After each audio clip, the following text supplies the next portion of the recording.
What if the most terrifying predator that ever lived never actually went extinct? Not in the way you're thinking. Not hiding in a cave. Not frozen in ice. But hiding in plain sight. In a place so vast, so impenetrable, so fundamentally hostile to human eyes that it has kept its secrets for 60 million years. The Amazon rainforest covers nearly 7 million square kilometers. That's almost the entire landmass of the United States, blanketed in trees so dense that satellite images still can't see the floor. Thousands of tributaries cut through it like veins. Rivers that have never been named, channels that have never been measured, flooded forests that stay underwater for months at a time. Scientists estimate we've documented maybe a fraction of what lives here. Every expedition into its deep interior comes back with something that wasn't supposed to exist. And somewhere inside all of that, according to indigenous hunters who have lived here for generations, something enormous is still moving through the water. To understand what that something might be, we need to go back. Way back, to a time when this forest wasn't a forest at all. 60 million years ago, this region looked nothing like what you see today. The Amazon was a vast swamp, a super hot, steaming inland sea of wetlands stretching across an enormous section of South America. The Andes hadn't fully formed yet. The landscape was dominated by slow rivers, enormous shallow lakes, and an endless labyrinth of flooded lowlands. The temperature sat at around 32 to 34 degrees Celsius year-round. No seasons, no cool months, just constant, crushing equatorial heat. And in that heat, something extraordinary happened. A snake grew to a size that should not be biologically possible. Its name was Titanoboa, and I want you to really sit with what that name means, not just as a word, but as a physical reality. Titanoboa was not a large snake. It was not an unusually big snake. It was a different category of creature entirely. Based on fossil vertebrae recovered from a coal mine in northern Colombia, the only place on Earth where its remains have ever been found, scientists estimate it reached lengths of 13 to 15 meters. That's 42 to 49 feet. Its body at the widest point was nearly a meter across, roughly the width of a full-grown human's shoulders. It weighed over a metric ton, more than most cars, more than any living snake today by a factor of 5. To put that in terms you can actually feel, if you parked a standard school bus and laid Titanoboa next to it, the snake would be longer. It belonged to the same family as modern anacondas and boas. Same constricting anatomy. Same semi-aquatic lifestyle. Same basic body plan. Just on a scale the world hasn't seen since. Scientists believe it fed primarily on enormous prehistoric fish and crocodilians. Predators that were already terrifying by modern standards. Titanoboa didn't hunt prey. It hunted other apex predators. And it won. Then the climate shifted. Temperatures dropped. The vast swamps contracted. The conditions that built Titanoboa, that specific combination of extreme heat, abundant food, and limitless shallow water, disappeared. And Titanoboa vanished with them. Or so we assumed. Here's what makes this story more than ancient history. Here's the part that should make you lean forward. The conditions that created Titanoboa weren't some freak accident of prehistory. They were just an extreme version of conditions that still exist in the Amazon today. The green anaconda, Unex murinus, is not a remnant or a scaled-down version of something great. It is the largest, heaviest snake alive on Earth right now. It is semi-aquatic, just like Titanoboa. It thrives in exactly the same type of flooded forest, slow river, murky swamp environment that its ancient relative once dominated. It grows throughout its entire life, a biological strategy called indeterminate growth, meaning there is no fixed size limit. As long as an anaconda survives and continues to eat, it keeps getting larger. And anacondas can live for 25 to 30 years. Add to this, in water, gravity is almost irrelevant. Buoyancy supports what muscle alone could never carry on land. It's no coincidence that the largest animal that has ever existed, the blue whale, lives in water. Water removes the ceiling. For a semi-aquatic animal like an anaconda, the physical limits that constrain land-based giants simply don't apply in the same way. So biologically, mechanically, environmentally, the modern Amazon is not some pale shadow of Titanoboa's world. For the right kind of animal, it is still that world.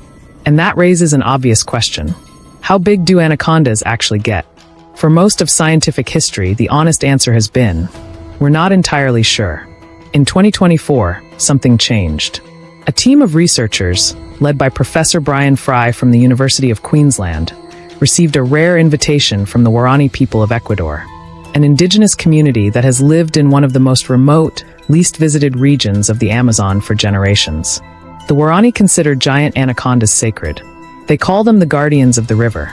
And they told the scientists, the largest ones live in our territory. Come and see. What followed was a 10-day canoe expedition through tangled waterways most scientists have never accessed. Guided by indigenous hunters, the team paddled into flooded lowlands, searching the shallows where enormous snakes wait in absolute stillness for prey to come close enough. They found them. One female, later named Ana Julia, measured 6.3 meters long and weighed 200 kilograms, 440 pounds. She was enormous. She was also, according to the Waorani hunters, not the largest they had seen. Local accounts described anacondas in the area exceeding 7.5 meters and weighing close to 500 kilograms. But the size was only part of the discovery. When scientists ran genetic analysis on the specimens, they found something no one had expected. These northern anacondas were not the same species as their southern relatives. The two populations had diverged nearly 10 million years ago, and they were genetically different by 5.5%. To understand how significant that is, humans differ from chimpanzees by only about 2%. A new species of giant anaconda had been hiding in the Amazon, completely unknown to science, named Unex akiyima, and we had only just noticed it existed. Think about that for a second. Not a new beetle, not a new frog, a new species of the world's largest snake. Undocumented, living among an indigenous community that had known about it all along. And yet the reports from local communities have described anacondas far beyond even this. Across more than a century, from 19th century naturalists like Henry Walter Bates and Alfred Russel Wallace to modern field researchers, the accounts are strikingly consistent.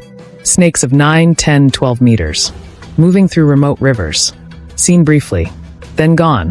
In 1907, British explorer Percy Fawcett claimed to have encountered a snake measuring more than 18 meters. No specimen, no documentation. Fawcett returned to the Amazon years later on another expedition. He never came back at all. Theodore Roosevelt, former president of the United States, offered $50,000, nearly $1.5 million in today's money, to anyone who could bring a verified anaconda longer than 10 meters to the Bronx Zoo. The reward was never claimed. But here's the thing. The absence of evidence is not the same as evidence of absence. And in the Amazon, that distinction matters more than almost anywhere else on Earth. A 2025 study tracked anacondas fitted with radio transmitters in the Peruvian Amazon for 12 years. Scientists knew the exact location of each snake. They could walk directly to the GPS coordinates. And even with that information, they could only visually locate the animals 17% of the time. The other 83%, the snakes were there, under logs, beneath river banks, submerged under leaf litter with only their nostrils exposed, invisible to trained scientists standing within meters of them. Now imagine trying to find an animal that size, in a region that size, with no tracking equipment and no GPS. The Amazon also happens to be one of the worst environments on Earth for producing fossils. Heat, moisture, and acidic soils destroy bones within years. Most animals that die here vanish without trace. Titanoboa was discovered only because its remains happened to be buried in one specific coal mine. A single location in a region that once covered an enormous part of a continent. All known Titanoboa fossils come from that one site. One site, across the entirety of ancient South America. If that mine had not been excavated, Titanoboa would not exist in the scientific record at all. We would have no idea it had ever lived. And that should do something to your confidence about what else might be out there. So where does that leave us? Here is what science can say with certainty. The Amazon once produced a snake that weighed more than a car and stretched longer than a school bus. The same family of animals, the boids, the constricting giants, still lives in the Amazon today. The largest living member of that family was, until recently, considered a single species. It has now been revealed to be two separate species, one of which was entirely unknown to science until 2024.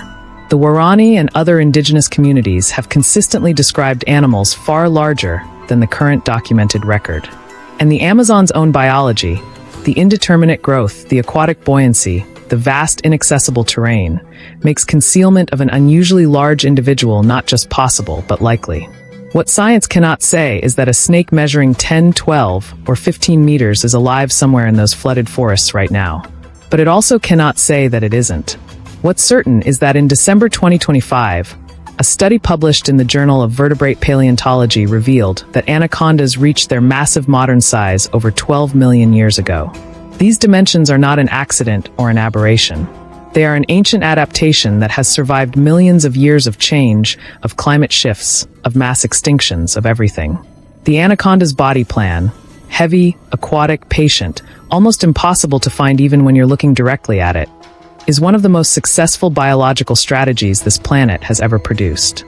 60 million years after Titanoboa slid through a prehistoric swamp, its closest living relative is still here. Still growing. Still hunting in the same flooded forests. Still largely unknown to the civilization that likes to believe it has mapped the natural world. The Amazon does not give up its secrets easily. It has a river network larger than any other on Earth, and we have systematically surveyed almost none of it. It has thousands of species that exist nowhere else, and we discover new ones every single expedition. It has an indigenous population that has coexisted with its wildlife for thousands of years, and whose knowledge of what lives here has repeatedly proven more accurate than anything produced by modern biology. The Warani guided scientists to a species that was completely unknown to science. They knew it was there the whole time. They called it sacred. They knew where it lived. They had names for it. What else do they know? The stories of enormous snakes in the Amazon are not going away. They have persisted for more than a century, across cultures, across languages, across different eras of exploration. They come from people with no incentive to fabricate them. They describe animals that are biologically plausible in an environment that is physically capable of concealing them. And the jungle itself, vast, dark, permanently flooded, patrolled by animals that have evolved for millions of years to stay hidden, holds its answer beneath the surface of rivers that no scientist has yet followed to their end. Titanoboa is extinct. That we know. But the Amazon that built it? That's still out there. Still warm. Still vast, still largely unexplored, and something enormous is still moving through the water.